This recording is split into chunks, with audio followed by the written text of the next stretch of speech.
Betsy King, welcome Match Play. Thank you so much for being here today. Thank you. Thanks, Ray. Well, Betsy, you were on the show with me a number of years ago. We did a whole episode and we talked all about your career, and we'll make sure today here from the old farm in Bristol, Virginia, that we review a couple of notes and refresh everybody. But I also want to talk to you about your purpose in being here this week. You and I came from Scottsdale, the Phoenix area, to be here, and that's a long plane flight and a car drive.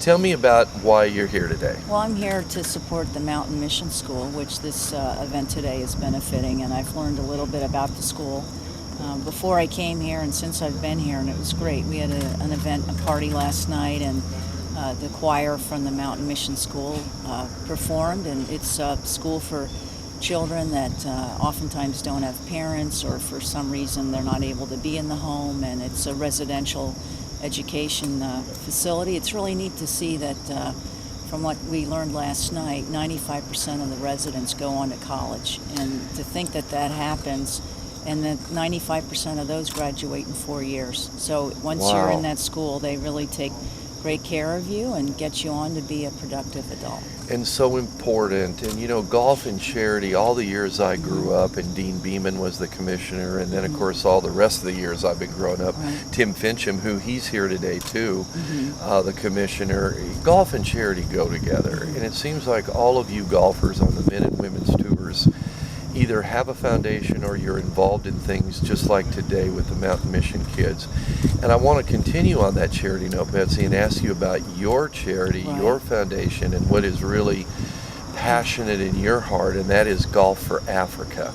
And I know we talked about it before, but refresh us. What is Golf for Africa? How did you get involved, and what do you do? Well, I had the opportunity to travel to Africa in 2006, and it was very life-changing. I got to see the effect of poverty and HIV/AIDS on women and children in particular.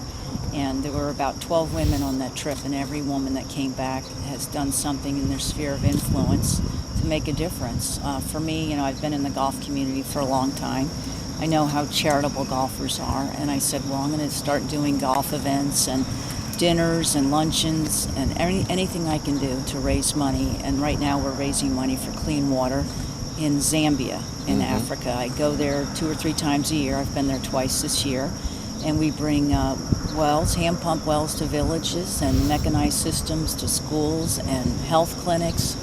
And it just makes such a difference. I mean, obviously the health factor. Sure. Actually, drinking dirty water is the leading cause of death for children under age 5 in the developing world. Is it really? And so it's so preventable. You know, if you have access to clean water, then obviously that doesn't happen. Now, you take a number of the LPGA stars with you over the years, because I believe, if I'm not mistaken, help me here, that Stacy Lewis told me Yes. that she has accompanied you on a trip, and some of the others. Yeah. Who have you taken with you, and how did they factor in and play into this? I think it gets more awareness and attention, of course, Right. but what else? Well, Stacy went with us, Cheyenne Woods, Kendall Dyke, Chrissy McPherson, Julie Inkster went a number of years ago and brought her 2 daughters.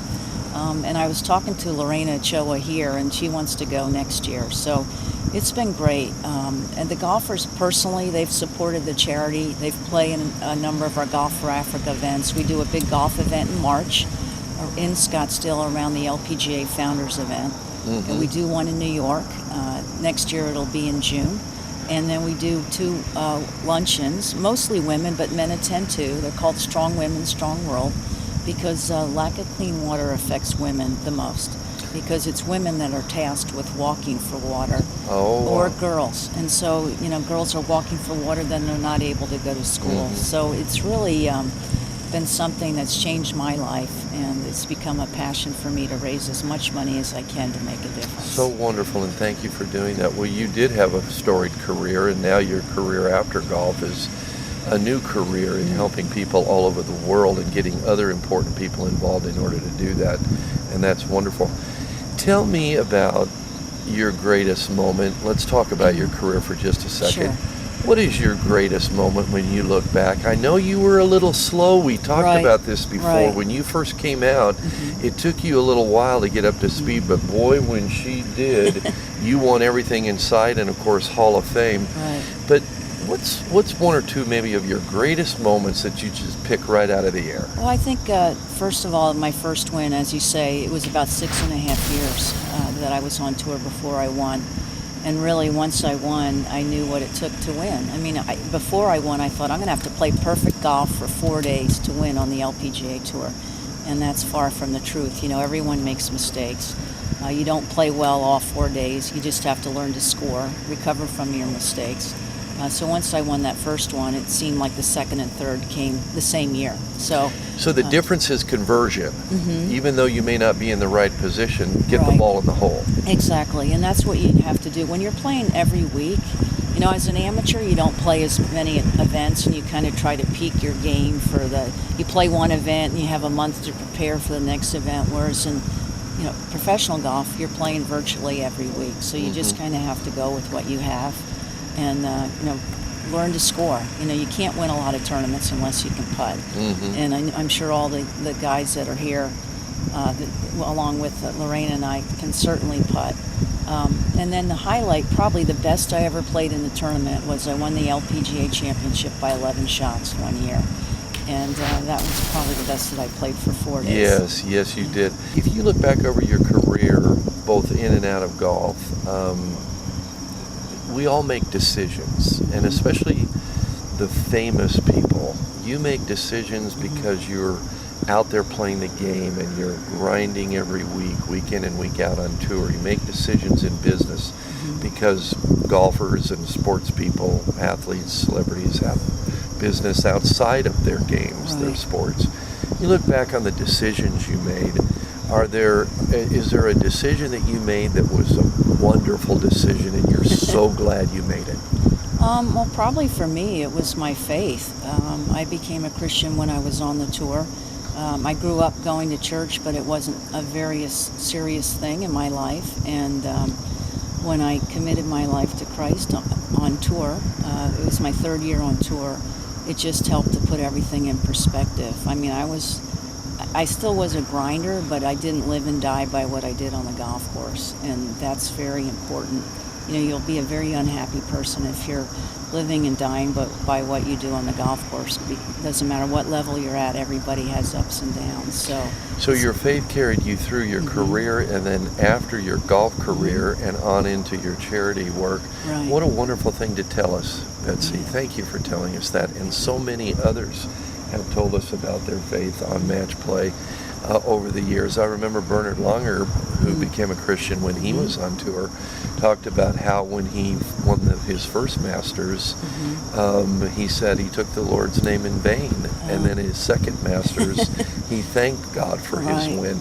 So there was a before and after with him, and there is a before and after, no matter what your faith is. And of course, we're so happy for everyone in their various faiths. And of course, being involved with Africa, you see people of all different sorts of faith, don't you? Right. We partner with World Vision, which is a Christian relief and development agency, but they serve the poor, you know, no matter what their faith is. And they work in all kinds of countries. They're in about 100 countries around the world. But, you know, for me, my faith is most important. And, you know, Jesus calls us to take care of the poor. And I believe it's probably the most important thing that I've done in my life, much more important than whatever I did on the golf course. And especially through clean drinking water, and for women who are tasked with getting the water. Isn't that interesting? I learn something all the time. Betsy, how can the folks that are watching you today, how can they get involved in Golf for Africa? Well, we have a website, golfforafrica.org, and that's spelled F-O-R-E, Africa. Or? Yes, exactly. That's where that comes from. So they can go on the website, make a donation, look up the various events that we're holding around the country. We do clinics, we do pro-ams, lots of times featuring LPGA players. Or I'm happy to come and do a clinic or pro-am anywhere as long as we can raise a minimum amount of money for Golf for Africa. I'll be there. Well, thank you for being here today for the Mountain Mission kids here at the Old Farm in Bristol, Virginia. It's Betsy King, Hall of Fame. Thanks, Ray. Thank you so very much for being with me today. Thank you.